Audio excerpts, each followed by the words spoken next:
Good morning, I-24 News Morning Edition on this January 7, 2015. And 2016, but 2015 is the year that marked the 25th anniversary of the large-scale immigration of the Russian Jews to Israel. Almost 1 million of them within a decade, but no one was celebrating. Now, the question is why? Despite the fact that Israeli politics have been heavily influenced by this wave of new immigrants, bringing forth leaders such as Avigdor Lieberman, Natan Sharansky, and putting their electoral weight on the right wing, their influence was felt especially in the fields of science, medicine, sports, culture at large.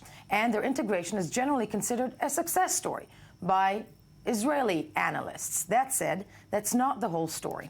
Stereotypes on Russian immigrants are still prevalent.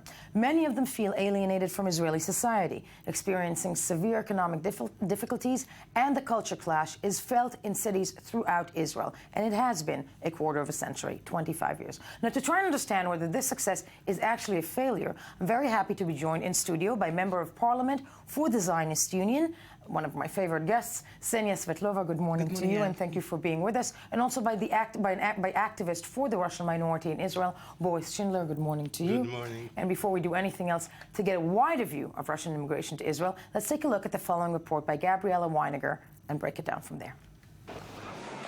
The fall of the Iron Curtain in the 1980s opened the floodgates to Jews from the USSR migrating to Israel, now home to over 1.5 million Soviet Jews. That's nearly 1 out of every 5 Jews in the country.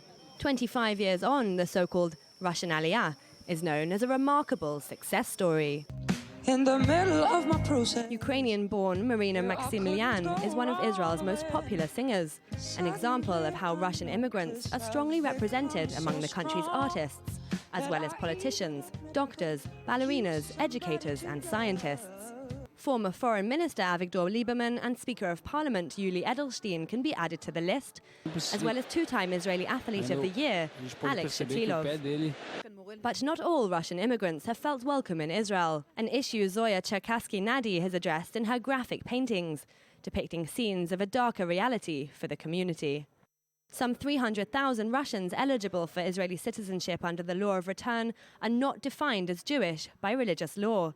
This means they can't marry here or be buried in a Jewish graveyard, leaving them outcast in both life and death.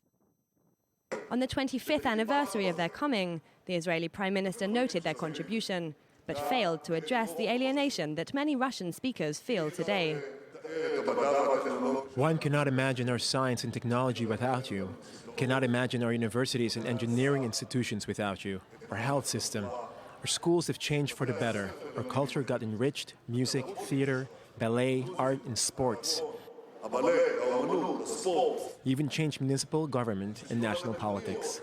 Israel is still the biggest center of Russian-speaking Jews in the world, despite the 150,000 Jews from the former Soviet Union that left the country in recent years, a dropout rate analysts attribute to both difficulties in converting to Judaism, as well as economic hardships.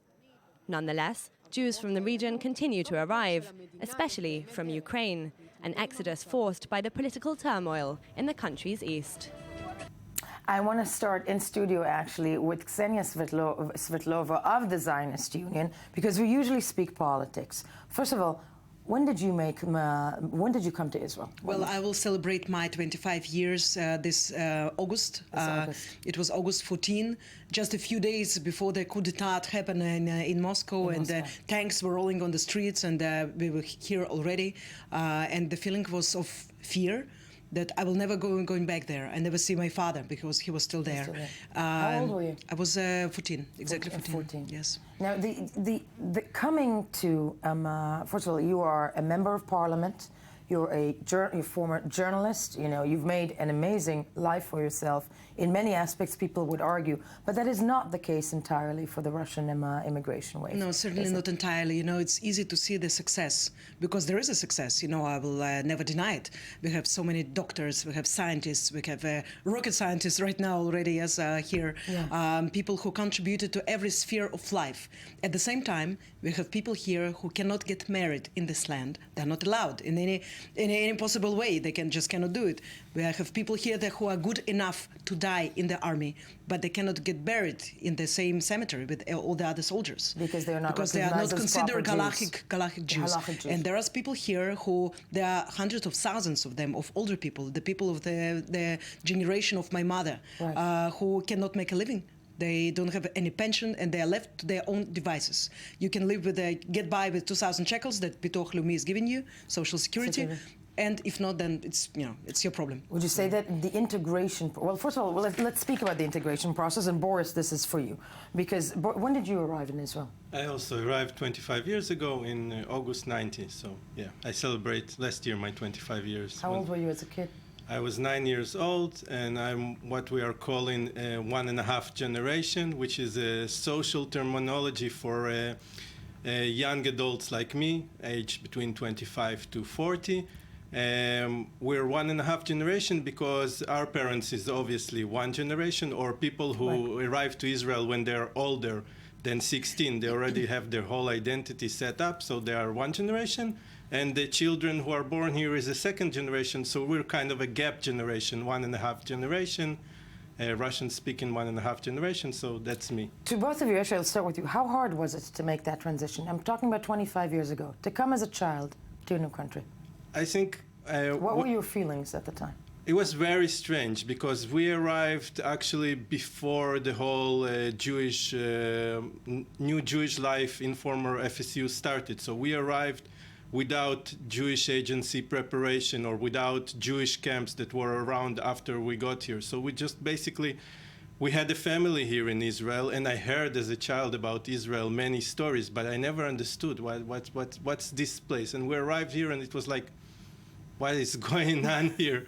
I don't understand. And you basically, you have to adapt, you have to survive. I learned Hebrew very quickly as a child, because I was lucky enough to start my life in a neighborhood which wasn't like a Russian ghetto. It was a neighborhood with a lot of Israelis, so I learned my Hebrew, pick up my Hebrew very quickly, which I think helped me to adapt better in the Israeli society. What was the hard part of it? And do you think that the Israeli society did a good job, or that the Israeli administration did a good job in integrating the Russian migrants that came to Israel 25 years ago? I think the hard part is actually showing up now. As Ksenia mentioned, we contribute a lot economically and culturally to this country, but if you look into the high roles position in this country today, you don't see any Russian CEO of any government office. You don't see any police generals that are Russian-speaking, or army generals. I think you have 2 judges in Israel who are Russian-speaking who came from this aliyah. And as you mentioned, after 25 years, we should be there already. And for some reason, this is still not happening. Why do you think that's the case, Ksenia? Yes, well, I can continue the list where it started, with also principals in school. There are obviously a lot of teachers, but there are not so many principals, maybe 1 or 2 in the whole of the country, So I think that also because there is so much understanding that, we are doing well. Also, we are not forced to lose our identity, to drop our identity, cultural identity. We maintain our language. We have our, even language schools, bookshops, and whatever. There is less, perhaps, media attention to what is really happening in terms of integration.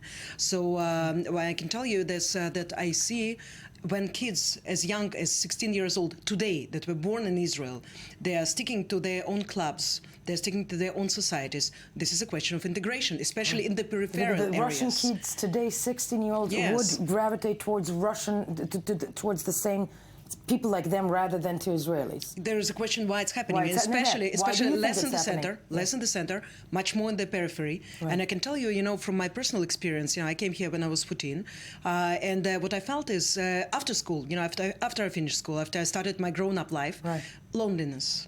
We didn't have any family here, no relatives whatsoever. Yeah. We left our whole social circle, abroad. And I believe that there should be much more efforts by the state, to really integrate people. Of course, it's tough. And, at large, I can tell that integration of 1 million people who came at once to their country in a very small period of time, it's not less than a miracle. We have to also to stick to the positive points. And people, are not, dying here on the streets and so on, okay, but we don't need to go to this extreme. The question of integration is also know about Israel, knowing about another communities who live here. And there was none work whatsoever being done. In that respect, it's all about infrastructure. But I want to celebrate, the Russian Aliyah, as it's called in Israel, as well with you, because, at the end of the day, as you mentioned, lots of contributions by the Russian community. And in many cities, their non-kosher shops are a source of constant friction with religious communities. But in Tel Aviv, Russian cuisine is celebrated in some posh gourmet restaurants. And we're going to go live now to a fantastic Russian restaurant, Baba Yaga, that's actually down the street from us. I'm sorry, Tal Heinrich, I am not there with you, about a kilometer away from our studios, where Tal Heinrich, I-24 News, very hungry Tal Heinrich, is standing by with Chef Maria Pisnets. Tal, good morning to you. Hello and good morning to you from the Baba Yaga restaurant here at the heart of Tel Aviv.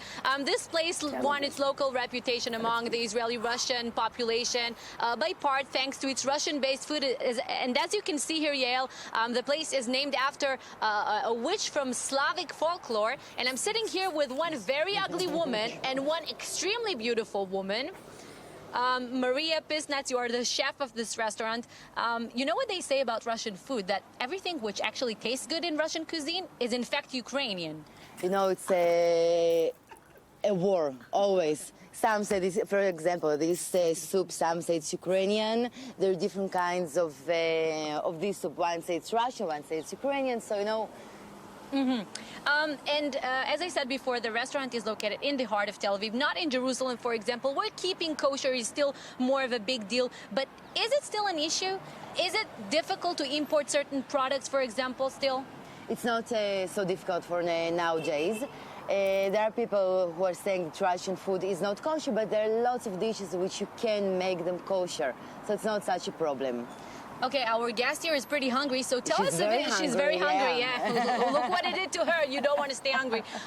So tell us a bit about what's special in Russian food. What are these courses that we see here? Okay, first of all, you can see in a Russian, Russian kitchen lots of salted fishes. One of the reasons is because of the weather. Because it's so cold, you had to find ways how to keep the food for the winter and survive and to have something to eat. So salted fishes, you can see lots of dumplings. This is first of one of my favorites. What's the Russian name for it? Pilmeni. Of course. There's another kind for this with the potatoes inside. For example, with Polish people, this is another war. No, but we are all with Russia. Ours, the Russians say it's ours. Okay, so tell us a bit about the concept of this restaurant. Is it more focused on exposing the Israeli audience to the Russian cuisine, or maybe to provide to the local Russian population the experience that they're missing so much? Well, I think it's both of them. I thought about the thing a lot. There was a big immigration from Russia, Ukraine to Israel, and the Russian food didn't get its stage as it should.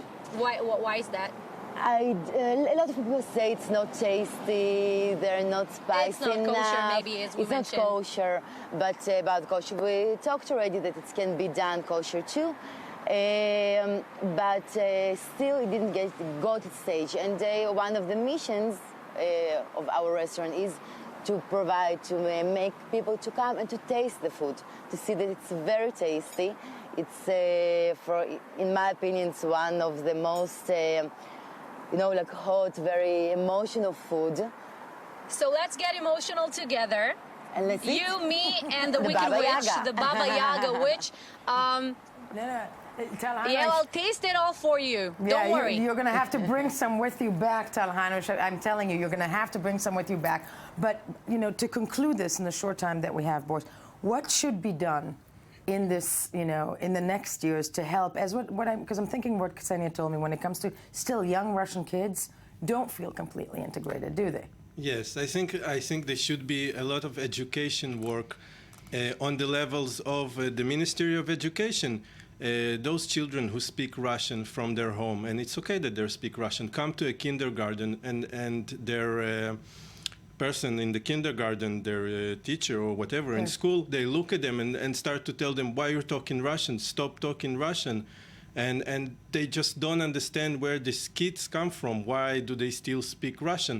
And that's something that I think as the government should make a decision to do more work on this area, to explain to teachers, to explain in university when there is a training. I'm a teacher by my training, and we never had anything to do with the Russian community or studying our Aliyah. What happened to us? Why is this not in the education textbooks? Yes, it's not in. I would say that we should have more accent in our education about the various diasporas they came here. Right. I have this comparison to the family that lost its members along the way, and then they came all together to one place. Don't we want to hear about one another? It's natural for us to the fabric of understand. society is And I understanding think culture and knowing is one an another. asset. Every culture is an asset. Our culture is definitely an asset. I want to thank you both for being with me this morning. And